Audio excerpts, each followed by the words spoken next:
Di balik potensi keuntungan besar, investasi aset kripto dibayangi risiko besar bahkan hingga kehilangan aset. Nah, apa saja yang harus dilakukan investor kripto pemula agar tidak terjebak bahkan berutang untuk kripto? Pagi ini kita akan mengulas bersama co-founder CryptoWatch, Christopher Tahir. Pak Christopher, selamat pagi. Selamat pagi. Sebagai awalan, kita ingin tahu dulu resiko dari investasi kripto ini apa saja sih, Pak? Risiko utama dari investasi kripto sudah pasti dananya bisa habis. Jadi kalau misalnya kita investasi kripto, sudah pasti kita harus pilih-pilih tokennya ataupun koinnya, dikarenakan banyak sekali proyek yang abal-abal. Yang bisa pada akhirnya berakhir uang kita habis gitu loh. Dengan istilah kerennya rug pull.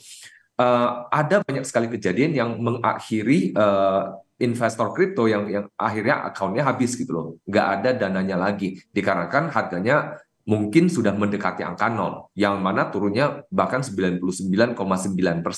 Yang mana ini angkanya bisa dikatakan cukup lazim terjadi di dunia kripto. Makanya kan dari regulator kita melakukan saringan nih, disaring beberapa kripto yang top, itu yang boleh ditradingkan di Indonesia, ataupun boleh diinvestasikan di Indonesia.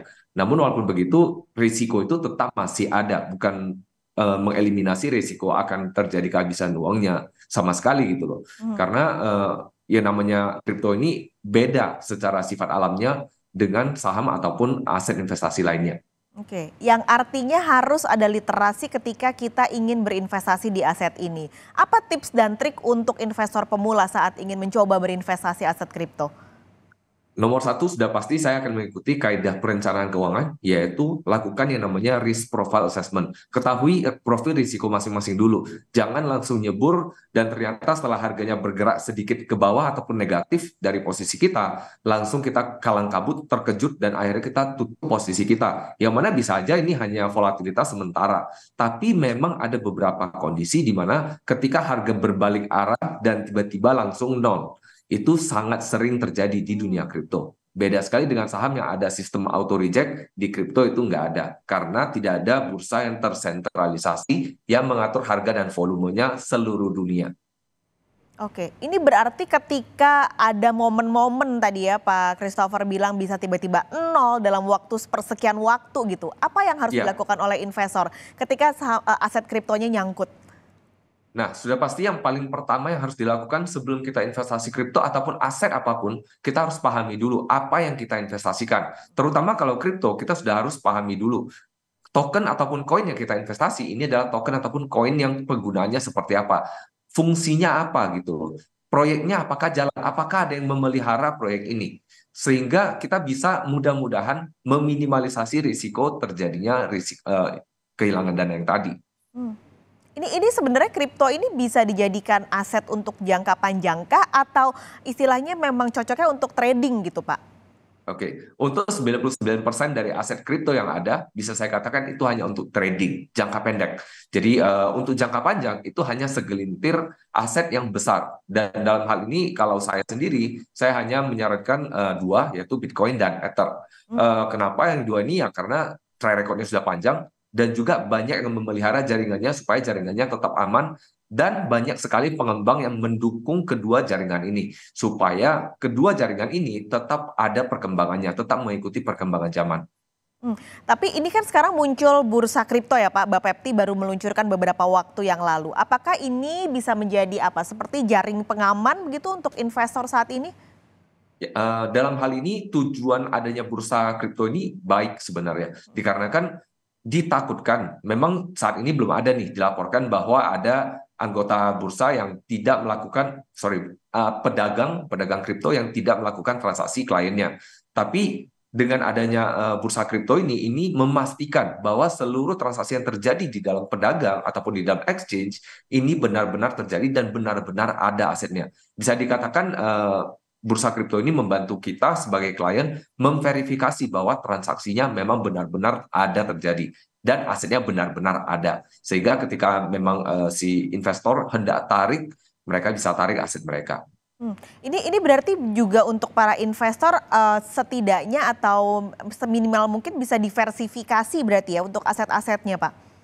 Benar sekali, bisa diversifikasi, namun kembali saya harus ingatkan bahwa aset kripto ini volatilitasnya sangat tinggi sekali, dan apabila token ataupun koin yang di luar yang saya sebutkan dua tadi, itu cenderung pergerakannya jauh lebih signifikan. Ya artinya bisa signifikan naik dan bisa signifikan turun. Hmm. Sehingga ini perlu kita jaga. Dan kalau misalnya nih kita hendak coba-coba yang lebih beresiko ataupun yang lebih volatile, ya bisa aja kita alokasikan sedikit. Jadi porsinya jangan yang besar di aset-aset yang terlalu volatile. Dikarenakan balik lagi, setiap orang profil risikonya itu beda-beda. Iya. Tapi secara umum sebenarnya kondisi aset kripto saat ini seperti apa, Pak?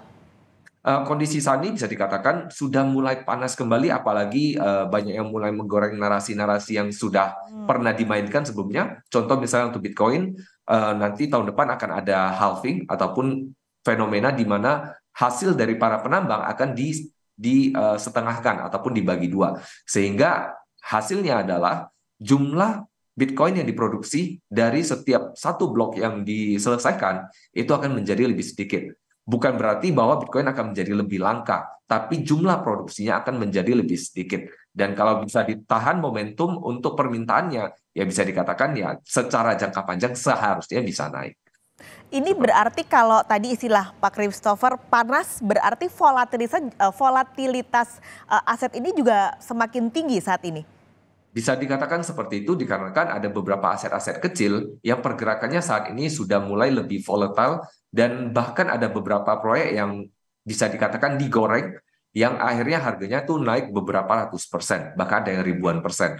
Cuman ya balik lagi, kita sebagai investor kita juga harus berhati-hati kalau memang kita nggak paham koinnya ataupun proyeknya kerjain apa, ada baiknya untuk menghindari jangan terjebak dalam FOMO.